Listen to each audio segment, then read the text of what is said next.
Hello, Profit Hackers. I'm Jeremy Lott, the Chief Visionary for Foundation Accounting and Consulting. I owned a construction company for about 15 years before making a change to accounting because my accountants sucked. My goals are to simplify accounting for construction company owners, fuel your profits, level up your cash flow, and help you grow in a financially responsible way. So let's go. Hello, Profit Hackers, and welcome back to the Contractors Profit Hacks Show. I'm Jeremy, and I am excited to talk to you guys today. We are going to start talking about the next step. We've gone through several different things here. We've talked about bidding and estimating. We've talked about profit first. We've talked about money basics and how to simplify accounting. Today, we're going to talk about something that you may not realize you actually need, which is a strategy for paying your bills, right? So the typical contractor gets paid, and when they get paid, they sit down with their stack of bills, and then they start going through one at a time, paying the bills until all the money's gone. Right? Horrible strategy. Even worse than that is, this person keeps calling me and harassing me for money, so I'm going to pay them. You want to be in control of who you're paying and when. So let me start with a story. I love rockhounding. I just think it is so cool to go out somewhere in nature and find really cool looking rocks. I know, I'm weird. And one year we decided that for my birthday, we were going to go look for septarian nodules. And you can look it up and see what they look like all polished up. They're so cool. And they have a bunch of them here in Utah, a bunch of places to find them. And so I did all the research and figured out where to go and how to find them and all that. And so my family decided to go with me. And we started out to go find septarian nodules. Well, the wonderful thing about directions for rockhounding is that they always sound kind of like old-timer treasure maps, right?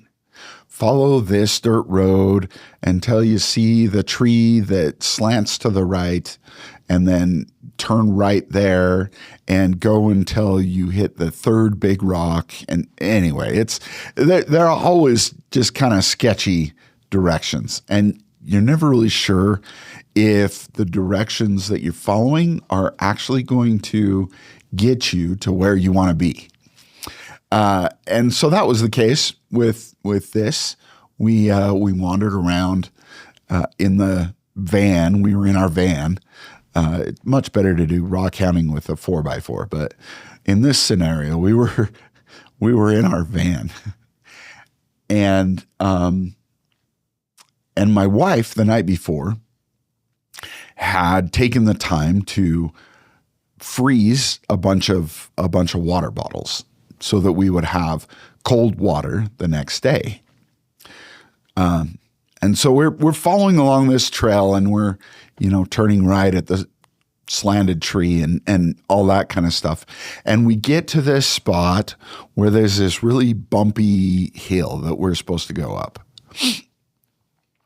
And my wife and I got in an argument there, because she said, I am not taking the van up there.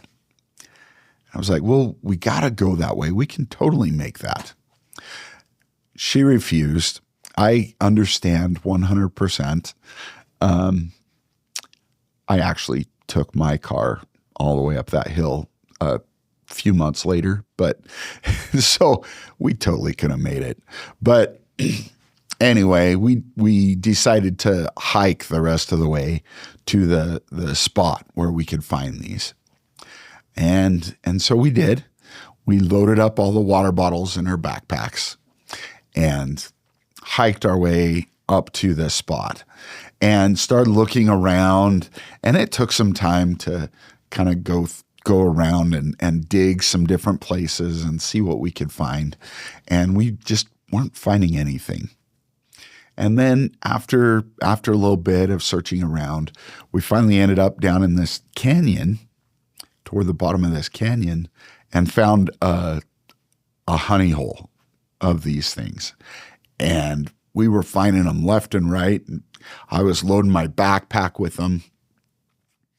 And then I found the perfect one. It was about this big. It was huge.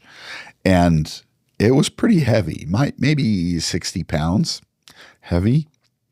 And so I found that, and I was super excited and wanted to take it back to Joe's Rock Shop, which is a little rock shop in Orderville that everybody that does rockhounding knows about, because he's like the only person around for miles. But anyway, he has a huge saw and he can cut them open for you, right? And so grabbed hold of this rock. My wife was like, are you sure that's even a septarian nodule? I mean, that one's not broken open. It's still solid. I was like, no, yeah, look at the markings here. And, I was pointing all the things out. Anyway, started up the hill, got up to the top of the hill, back to the road. And we went, maybe for about 15 minutes hiking back to the van. And I just started feeling really crummy. I found out later it was heat exhaustion. So, we're breaking out the water bottles and trying to drink water, but the water bottles were still frozen. And so we couldn't really get much water from them. So I'm trying to warm it up in my hands and swirl it around to try and get the ice to melt faster.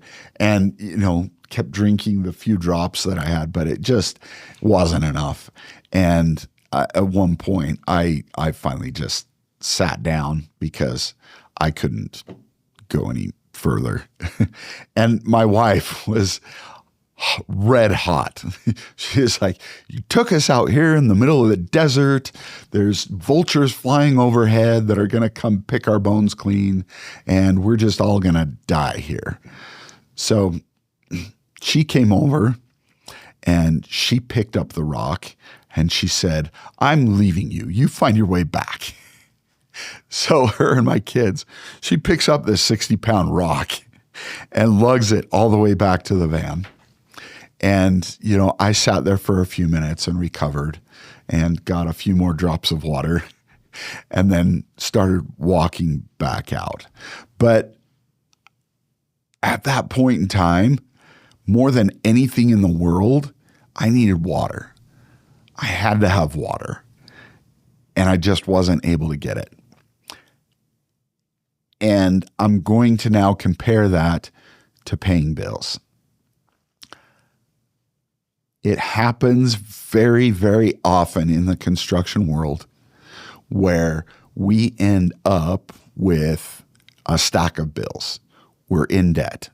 We have a lot of bills that we have to get paid, right? The problem is that we tend to either pay the oldest bill because that's honest, or we pay the person that's calling us because that's honest, or, there's no real strategy there. Well, you need to treat your bills like me needing that water. What is it that's going to keep you alive? What is your highest priority? And so in order to determine highest priority, what we want to look at is what happens if you don't pay each of those bills. What happens to the business? Number one priority, is keeping the business alive. And we'll talk about that a little bit more in the next episode. But for now, we need to understand that we have to analyze each bill and figure out what happens to the business if we don't pay those specific bills, right? So let's take some examples. Everybody's scared to death of banks. So if you have a loan with the bank, people pay that right away, because what happens if you don't pay the bank? Well, I'll tell you what happens. They call, they follow up, they yell at you, they ding your credit, but they don't close your business and you can continue to operate. So yeah, they're scary and they tend to be the thing that scares us the most, but it's not really going to keep your business alive to not pay those if you can put those off. And again, we're talking worst case scenario here, right? So those bills are not going to kill you if you don't pay them. Let's talk on the other hand about your labor and your suppliers. What happens if you don't pay your labor, if you don't pay your suppliers? Your business sinks. You're done. You're through. You're not going to have people to do the work. You're not going to have materials to do the work, right? And so those items, if not paid, are going to sink your business, where the loan that you have with the bank, though it's scarier, is not going to sink your business if you don't pay it, right? Now, again, I want to reiterate, I'm not recommending to not pay your bills. I'm just saying analyze each bill and figure out what happens to the business in the long run. What are the repercussions if it's not paid? And that'll help us with the next step that we're going to go over, right? So look at each bill as if you're stuck in the desert with heat exhaustion, and what do you need to survive? What is your water in your business, right? So this is Jeremy.